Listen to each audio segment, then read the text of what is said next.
Hello guys, and welcome back to Joe's Ventures. And today we're going to be taking a look at the developer diary for November 2021. So, if you guys haven't been keeping up with the news, the beta for Prehistoric Kingdom will be coming on December 6th. We'll get into that. So today's post is mainly just going to be discussing the day one of the beta and how you'll get access to it as well, and what will be arriving at 1 p.m. Pacific Standard Time. That's when the beta will release. So just making sure everyone's caught up with it and knows what to expect. So there's some pretty cool stuff coming into this next update for the beta, and we'll go through all that now. So we're going to be welcoming to November's development update. In today's post, we'll be discussing some of the beta's day one content and how to access it. Prehistoric Kingdom's closed beta will be arriving on December 6th with an expected launch time of 1 p.m. Pacific Standard Time. So if you are an eligible backer or early adopter who does not have Prehistoric Kingdom in their Steam library, please make a Crytevo account or contact Crytevo support. You'll be provided with a Steam key. If you already own Prehistoric Kingdom in your Steam library, the game will automatically update to the beta on December 6th. So if you've already got it in your library, don't worry about it. If you don't, contact Crytevo and try and get support, though you have to have already bought it from either the Kickstarter or Crytevo, because you can't really buy it new anyway. So we're going to be getting into the animals that will be coming into the beta. So to start off with the animals, we've got Archaeopteryx, which is a mini exhibit animal, Camarasaurus, Dinochirus, Edmontosaurus, Lambeosaurus, Microraptor, another exhibit animal, Nasutoceratops, Pachyrhinosaurus, Protoceratops, Parasaurolophus, Torvosaurus, Tyrannosaurus, Styracosaurus, and the woolly mammoth or Mammothus primogenus. So it looks like we've got about 14 animals coming, with I believe some coming in the future. I'm not sure. But we've got 14 animals at least on the first day. And these animals will have basic needs. So animals will need to eat and drink, so you'll need to provide them with feeders and water sources to stop them from going extinct again. That had to be in. Also, there's new pathfinding animations, so animals will now turn dynamically as part of their wandering behavior and include noise and variation to their walking patterns. So that's very, very interesting. Makes it feel a little bit more alive. Also, a handful of animals, such as the Tyrannosaurus, also have a new additive and idle behaviors, such as scratching, sniffing, and many more. So that's pretty awesome. And these behaviors will be given to other animals over time and expand their liveliness. So this is kind of just a test. So Tyrannosaurus and Tarbosaurus as well, as you can see here, there's be other animations such as scratching and sniffing and things like that. And I think that really gives a lot of character. And just look at this wonderful image. We'll have to wait for it to load. But look how beautiful this Tarbosaurus is. I love Tarbosaurus. I'm so glad it was added. Tarbosaurus is such a unique dinosaur. And yeah, we get to see its wonderful gula pouch and everything. Really, really beautiful animal. And this beautiful picture, Prehistoric Kingdom's going to be giving me thousands of screenshots, man. It's going to be wonderful. So that's it about the animals. Here's about the creative part of the beta. So the modular system rewrite. So it seems like the modular system has been completely rewritten from the ground up with efficient render optimizations and feature flexibility in mind. So the previous iteration could not support the full scope of our planned additions, especially when concerning prefabs and performance. Though modular performance on day one may not feel that different from alpha, it's far more scalable in the long term, so that's good. And modulars, we've also got modules.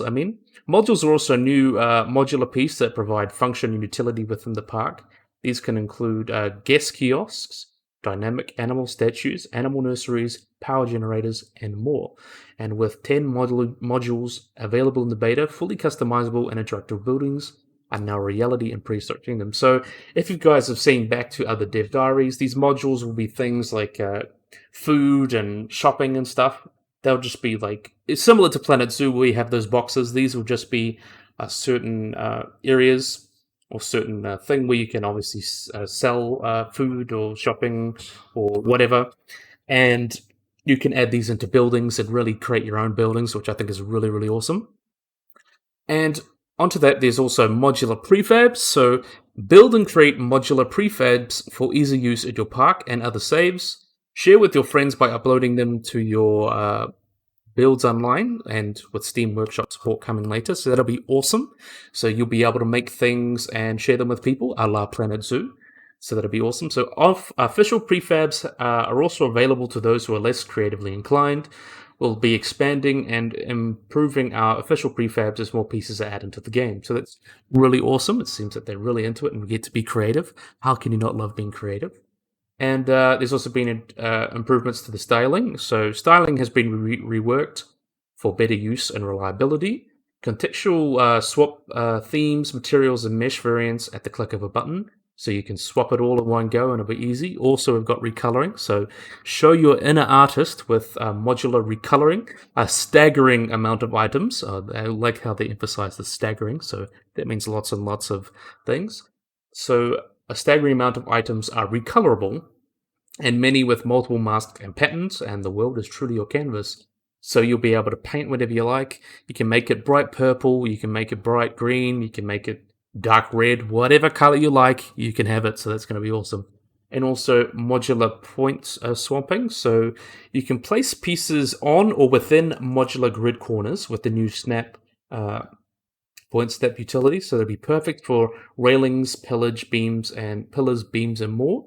And we think a lot of builders will take to this hook liking to this feature, and I see why, because you easily be able to snap to different degrees. You can snap it to a 90 or 45. It'll really be helpful for creating things like that, such as railings, beams, pillars, things like that. So that's going to be awesome. And then we have a modular foliage painting. So thanks to community feedback, the Foliage Brush has been completely overhauled, featuring snazzy new painting and removal animations. Players can now paint modular trees directly on the terrain, and so that's pretty awesome. And you can move and scale and rotate them to your heart's content. So you can just paint a tree, and then you'll be able to stretch it and move it, and that'll be pretty awesome. And depending on what trees are toggled in the UI, players can selectively remove certain plants from their painted environment without the fear of destroying everything, which is very useful in dense forests, which is pretty cool, in dense scenes like forest. So if you got place a certain palm that you don't want to be there and you want to delete it, you can just click the one you want to delete and move it, so that's awesome.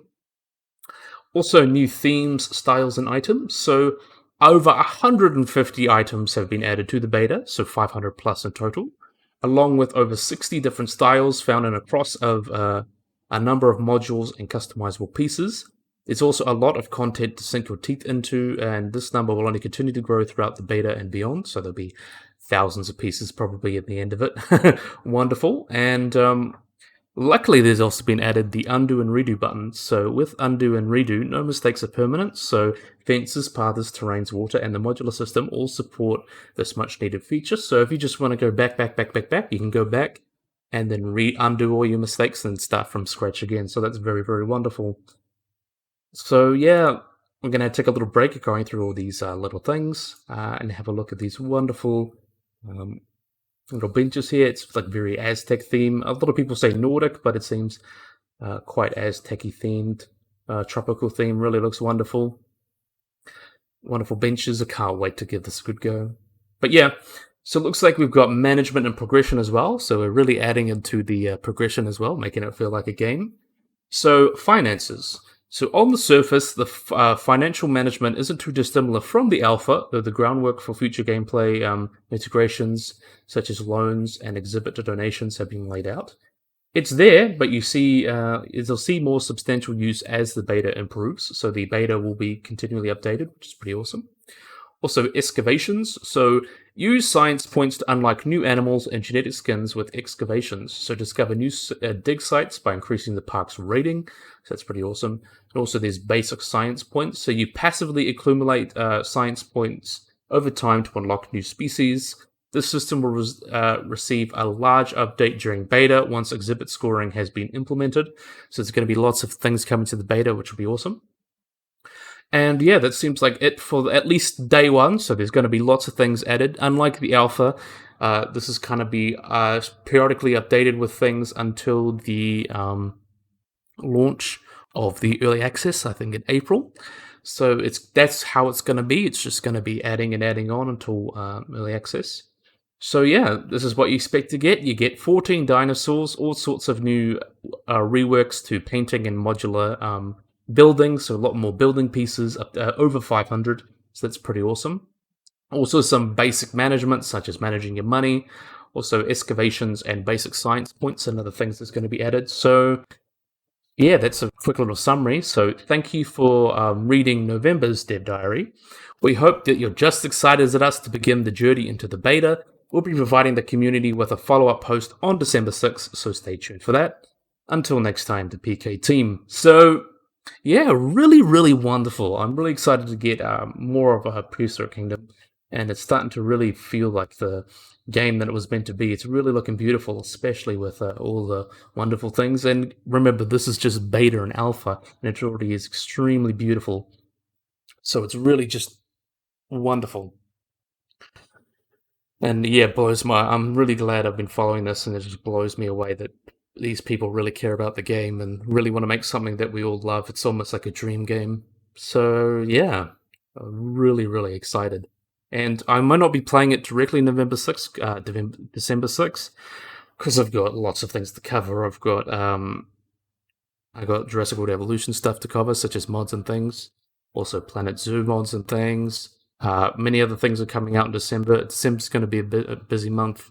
So potentially in January, we'll be starting with our Planet Zoo beta, not Planet Zoo, Prehistoric Kingdom beta playthrough. And that'll be really awesome to see.